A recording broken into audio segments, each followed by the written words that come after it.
بسم اللہ الرحمن الرحیم۔ پیارے ساتھیو، السلام علیکم۔ پیارے دوستو، مکہ میں آخر وہ کون سا معجزہ دیکھا گیا جسے دیکھنے کے بعد پوری دنیا کے لوگ مسلمان ہونے لگے؟ یہ جان کر آپ کا دل ایمان کے نور سے مزید منور ہو جائے گا۔ دوستو، خانہ کعبہ کے احترام اور فضیلت کے بارے میں کون نہیں جانتا؟ خانہ کعبہ میں رونما ہونے والے ایک ایسے معجزے کو جب لوگوں نے اپنی آنکھوں سے دیکھا تو لوگ اپنی آنکھیں جھمکانا بھول گئے، دل سینوں کے اندر تھم گئے، لوگوں کے منہ کھلے کے کھلے رہ گئے۔ عقل انسانی اس بات کو ماننے کو تیار نہ تھی، لیکن دل ایمان کی گواہی دیتے چلے گئے، یہاں تک کہ کفار کی زبانیں لا الہ الا اللہ پکار اٹھیں۔ آج کی ویڈیو مزید آگے بڑھانے سے پہلے آپ ہمارے چینل نالج ہوم کو سبسکرائب کر لیجئے اور بیل آئیکن پر کلک کر دیجئے تاکہ مزید قیمتی اور ایمان افروز ویڈیوز آپ کو بر وقت موصول ہو سکیں۔ یہ معجزہ بیان کرنے سے پہلے خانہ کعبہ کی تاریخی تعمیر و فضیلت پر ایک نظر ڈالتے ہیں۔ بیان کیا جاتا ہے کہ خانہ کعبہ کو 10 بار تعمیر کیا گیا۔ تاریخی روایات میں سب سے پہلے فرشتوں نے ٹھیک المعمور کی سید میں زمین پر خانہ کعبہ کو بنایا۔ بیت المعمور آسمان پر فرشتوں کا کعبہ ہے۔ پھر حضرت آدم علیہ السلام نے اس کی تعمیر فرمائی۔ اس کے بعد حضرت آدم علیہ السلام کے تیسرے فرزند حضرت شیث علیہ السلام نے خانہ کعبہ کی عمارت کو تعمیر کیا، لیکن کئی سال بعد کعبے کی دیواریں طوفان نوح علیہ السلام میں غائب ہو گئیں۔ آخر حضرت ابراہیم علیہ السلام اور حضرت اسماعیل علیہ السلام نے اللہ کے حکم سے اس مقدس گھر کو نئے سرے سے تعمیر کیا۔ ان حضرات کے بعد قوم عمالقہ کے ہاتھوں اس مقدس گھر کی تعمیر کے روایات ملتی ہیں۔ ان کے بعد قبیلہ جرم نے کعبے کی عمارت بنائی، پھر بن قراب نے اسے تعمیر کیا۔ اس کے بعد خانہ کعبہ کو سیلاب سے بچانے کے لیے قریش نے اس کی تعمیر کی، جس میں حضور پاک صلی اللہ علیہ وآلہ وسلم بھی شامل ہوئے۔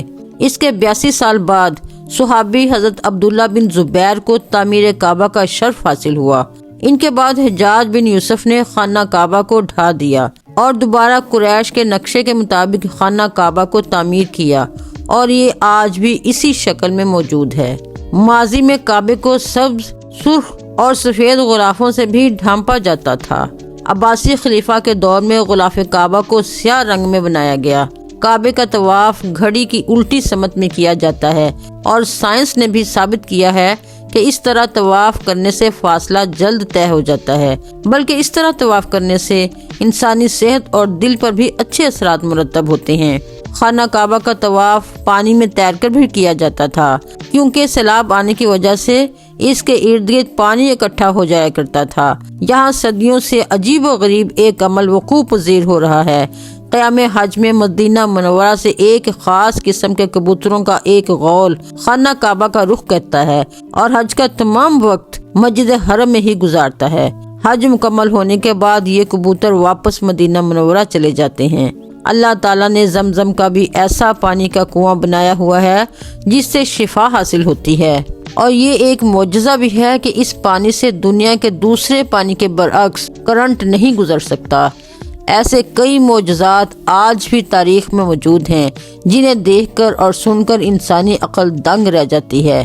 پیارے دوستو، قرآن مجید میں خانہ کعبہ کے حج کی بے حد فضیلت بتائی گئی ہے، جسے پڑھ کر ہر مسلمان کا دل ایک بار خانہ کعبہ کے دیدار کے لیے تڑپ اٹھتا ہے۔ اگر قرآن مجید سے خانہ کعبہ کی فضیلت کے بارے میں پڑھیں تو ارشاد باری تعالیٰ ہے، اور اللہ کے لیے لوگوں پر اس کا حج فرض ہے، ان پر جو وہاں پہنچنے کی طاقت رکھتے ہوں، جو منکر ہو تو اللہ کو بھی کسی کی کچھ پرواہ نہیں۔ تفسیر ابن عباس رضی اللہ تعالیٰ عنہ میں ان آیات بالا کی تفسیر اس طرح بیان کی گئی ہے: سب سے اول جو خدا تعالیٰ کی عبادت کے لیے زمین پر بنائی گئی ہے وہ ہے جو مکہ میں ہے، یعنی کعبہ شریف۔ وہ مبارک گھر ہے، یعنی اس میں مغفرت اور رحمت ہے، اور سارے جہاں کے لیے سیدھی راہ ہدایت کی بنیاد ہے۔ سب رسولوں، ولیوں اور مسلمانوں کا قبلہ گاہ ہے۔ خدا نے اس گھر کو عظمت اور حرمت سے نوازا ہے۔ مقام ابراہیم علیہ السلام کی موجودگی اس بات کی ایک تاریخی دلیل ہے کہ یہاں حضرت ابراہیم علیہ السلام نے خدا کی عبادت کی ہے، اور خدا کی عبادت کے لیے ہی اس گھر خانہ کعبہ کو تعمیر کیا گیا ہے۔ اسی طرح صحاب الفیل کا واقعہ ہے۔ ابرہا نے جب اپنے ہاتھیوں کے ذریعے خانہ کعبہ پر حملہ کیا تو اللہ تعالیٰ نے ابابیلوں کا ایک جھنڈ بھیجا جس نے ابرہا کے تمام لشکر پر کنکریاں برسائیں۔ ان کنکریوں نے ابرہا کے لشکر کو تباہ کر دیا۔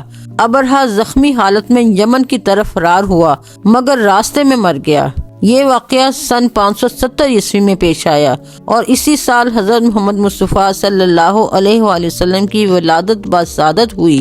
صرف تاریخ میں ہی نہیں بلکہ آج بھی ایسے کئی معجزات پیش آتے ہیں جنہیں سن اور دیکھ کر ہمارے پورے وجود میں سنسنی سی دوڑ جاتی ہے، ہمارا ایمان مزید منور ہو جاتا ہے، ہر شے کی اہمیت باقی نہیں رہتی۔ کچھ سالوں پہلے ایک ویڈیو منظر عام پر آئی جس میں دیکھا جا سکتا تھا کہ ایک سفید نورانی گھوڑا تیزی سے حرم کعبہ سے اڑتا ہوا گیا تھا۔ اہل علم کا کہنا تھا کہ وہ کوئی عام گھوڑا نہیں بلکہ براق تھا جو بجلی کسی تیزی سے خانہ کعبہ کا چکر لگا کر پھر بادلوں میں غائب ہو گیا۔ یہ منظر جہاں لوگوں کی نظروں میں آیا، صرف مسلمان ہی نہیں بلکہ غیر مسلم بھی اسے معجزہ تسلیم کرتے ہوئے خاصے متاثر ہوئے تھے۔ حال ہی میں دیکھا جا سکتا ہے کہ جب حرم کعبہ میں لوگ نماز پڑھنے میں مصروف تھے تبھی ایک کبوتر خانہ کعبہ کے گرد چکر لگاتا ہوا اڑ کر آیا اور ایک شخص کے قریب زمین پر سجدہ ریز ہو گیا۔ اس خبر نے مسلمانوں کے دل مزید روشن کر دیے۔ یہ ایک دلیل بھی تھی کہ خداوند تعالیٰ کو سجدہ صرف انسان ہی نہیں بلکہ ہر مخلوق کرتی ہے جس نے اس پاک ذات کی وحدانیت پر ایمان لایا ہو۔ ایک اور ایسا ہی واقعہ کچھ عرصہ پہلے کیمرے کی آنکھ میں محفوظ ہو گیا تھا جسے دیکھ کر پوری دنیا میں ہلچل مچ گئی اور لوگ حرم کعبہ میں بلند آواز سے کلمے کا ورد کرنے لگے اور نعرے تکبیر کی صدائیں بلند ہونے لگیں۔ اس سے یہ بات ثابت ہوتی ہے کہ خانہ کعبہ کا طواف صرف ہم ہی نہیں بلکہ ہر مخلوق کرتی ہے، چاہے وہ جن و پرند ہوں یا پھر خدا تعالیٰ کا معجزہ دکھانے کے لیے انسانی آنکھ کو جلوہ دکھانے کے لیے فرشتے۔ ایک ایسا ہی معجزہ تب پیش آیا جب کئی حاجی طواف کعبہ میں مصروف تھے۔ لوگوں کو اس رات آسمان پہلے سے کچھ زیادہ ہی روشن لگ رہا تھا۔ وہاں پر موجود لوگوں کا کہنا تھا کہ یوں لگتا تھا کہ آسمان پر نور ہو چکا ہو۔ ہوا بھی اس رات ٹھنڈی اور پرسکون چل رہی تھی۔ وہاں پر موجود ایک شخص اپنے دوستوں کو خانہ کعبہ کے سامنے کھڑا کر کے ان کی تصویر بنا رہا تھا کہ تبھی اچانک آسمان میں سے ایک نورانی مخلوق اڑتی ہوئی دکھائی دینے لگی۔ وہ نورانی پیکر ہوا میں اڑتے ہوئے خانہ کعبہ کا طواف کرنے لگا۔ سبھی زائرین نے جب یہ منظر دیکھا تو ایک عجیب سی ہیبت کی کیفیت ان پر طاری ہو گئی، جبکہ وہ مخلوق تقریباً آدھے منٹ تک خانہ کعبہ کا طواف کرتی رہی اور پھر اڑتے ہوئے آسمان میں یوں غائب ہو گئی گویا وہاں موجود ہی نہ ہو۔ یہ منظر وہاں موجود دیکھنے والے زائرین پر رقت طاری کر گیا۔ یہ منظر نہ صرف انسانی آنکھ نے دیکھا بلکہ اس شخص کے کیمرے میں بھی ریکارڈ ہو گیا۔ خانہ کعبہ کے یہ معجزہ دیکھ کر لوگوں کی آنکھیں اشک بار ہو گئی تھیں۔ اللہ تعالیٰ کی وحدانیت میں سر سجدے میں چلے گئے۔ حرم میں چاروں طرف نعرے تکبیر بلند کر دیا گیا۔ ایک عجیب سی فضا ہر سو قائم ہو چکی تھی۔ کچھ زائرین نے اس منظر کو اپنے کیمروں میں بھی ریکارڈ کیا تھا۔ جب یہ خبر آہستہ آہستہ پوری دنیا میں پھیلی تو انسانی عقل دنگ رہ گئی۔ مسلمانوں کے علاوہ غیر مسلم بھی چونک گئے، مگر جب انہوں نے باقاعدہ اس فرشتے کو طواف کرنے کے بعد آسمان میں غائب ہوتے دیکھا تو سب کا دل خدا تعالیٰ کی وحدانیت پر یقین کرنے پر مجبور ہو گیا۔ کئی غیر مسلموں نے اس معجزے کے بعد اسلام قبول کر لیا۔ لوگ جوق در جوق خانہ کعبہ کی زیارت کے لیے آنے لگے۔ غیر مسلم ہی نہیں بلکہ سائنس بھی یہ ماننے کو تیار ہو گئی کہ واقعی وہ ایک معجزہ ہے جو انسانی آنکھ نے دیکھا تھا۔ بے شک خدا تعالیٰ کی ذات ہر چیز پر قادر ہے، وہ جو چاہے کر سکتا ہے۔ ایسے اچانک سے اپنے ہونے کی دلیل اشرف المخلوقات کو دکھاتا ہے کہ انسانی عقل دنگ رہ جاتی ہے، یہاں تک کہ غیر مسلم بھی کلمہ حق پڑھ کر مسلمان ہو جاتے ہیں۔ ایسے بہت سے معجزات لوگوں نے اپنی آنکھوں سے دیکھے ہیں جن سے دل رب کریم کی وحدانیت کی گواہی دیتا ہے کہ کفار کی آنکھیں اور دل بھی رب کی ذات کو واحد ماننے کی گواہی دینے لگتی ہیں۔ اللہ تعالیٰ سے یہی دعا ہے کہ وہ ہمیں ہدایت دے اور نیک راہ پر چلنے کی توفیق عطا فرمائے اور ہمارے دل کو جذبہ ایمانی سے منور رکھے۔ آمین ثم آمین۔ دوستو، اس کے ساتھ ہی ہماری آج کی ایمان افروز ویڈیو کا اختتام ہوتا ہے۔ اپنی نئی ویڈیو کے ساتھ انشاءاللہ دوبارہ پھر ملیں گے۔ اپنا اور اپنے پیاروں کا بہت سا خیال رکھیے گا اور ان کا خیال بھی رکھیے گا جن کا خیال رکھنے والا کوئی نہیں۔ تب تک کے لیے اللہ حافظ۔